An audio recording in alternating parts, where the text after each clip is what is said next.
તમને બધાને આનંદ આવે છે ઘર લેતી વખતે? આવે છે? બહુ મજા.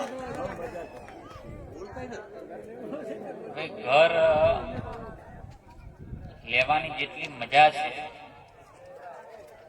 એટલી ઘરને ફાળવવા માટે ખૂબ પીડાઓ થાય છે, અને પીડાઓ સહન કરતા કરતા કરતા કરતા અનેક આગેવાનોએ, અનેક અધિકારીઓએ, અનેક સંસ્થાના સદસ્યોએ આ 94 ઘરને આપવા માટે અનેક મહેનતો, અનેક તકલીફો, અનેક તડકો બધું જોયા પછી આજે આનંદના સ્વરૂપે આજે આપણે ભેગા થયા છે.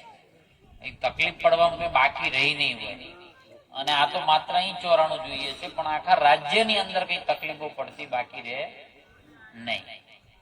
મને યાદ છે ત્યાં સુધી હું નગરપાલિકાનો પ્રમુખ હતો, અને બનાસકાંઠાના વિચરતા સમુદાયને કંઈ પણ બાબતો આવે તો હું કોઈ અધિકારીને ફોન કરતો, અને મને હજી એક સુધી યાદ છે મને કે એમને જગ્યા આપવાનું નક્કી થઈ જાય કે આપવાની છે.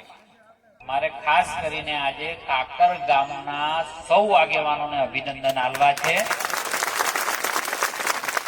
કે તમે આ ઈશ્વરીય કાર્યની અંદર તમે સપોર્ટ કર્યો છો. અને આ કદાચ તમને કોઈ વોટ આપે ન આપે, તમને કોઈ વિરોધ કરનારા લોકો વોટ આપે કે ના આપે, પણ તમને ભગવાન જસ જરૂર આપશે. અને તમારે પણ જે રહેતા હોય બધા એને આશીર્વાદ આપજો. બરાબર કે નહીં? કે કોમના સહયોગ વગર આપણે રહી શકીએ નહીં. હવે આપણું કામ છે કે દૂધમાં સાકર ભરવાનું. બરાબર કહું? એટલે દૂધમાં સાકર કેમ ભળાય? તો જેમ સમાજના લોકો રહેતા હોય એમ આપણે પણ રહેવું પડે. બરાબર કહું છું? બરાબર કે નહીં?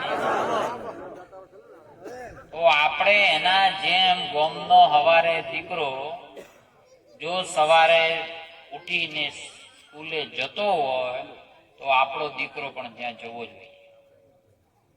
ગામની દીકરી જો સવારે ઉઠીને સ્કૂલે જતી હોય તો આપણી દીકરી પણ સ્કૂલે જવી જોઈએ. જો ગામનો દીકરા દીકરી કે વડીલ સવારે ઉઠીને મંદિરે જતા હોય તો આપણે પણ